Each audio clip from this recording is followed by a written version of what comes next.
God is a sovereign king, and earthly kings in the old days modeled their leadership on God's decisions and how he ruled.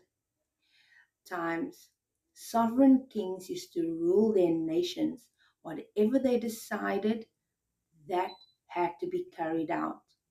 When they made such important decisions with the help of advisors and great wisdom, these decisions would be written on scrolls, and scrolls would be sealed and stamped with the king's special signet ring.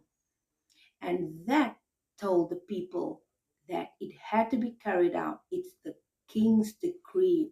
And the herald would take this message and go to the town square and herald it. Hear he, this is the word of the king. And once the people knew it, they had to carry it out. It had to be done because there would be great and awful consequences for those who disobeyed the king's decrees. God is a sovereign Lord. God in heaven presides over the council in heaven. And in Job chapter 1 and 2, we can see that there are entities that speak with God about men's and women's lives. When I speak about entities, I simply mean both great angels and even demons such as Satan. And they sit and decide about how men and people will be influenced, affected, and what would happen in their lives.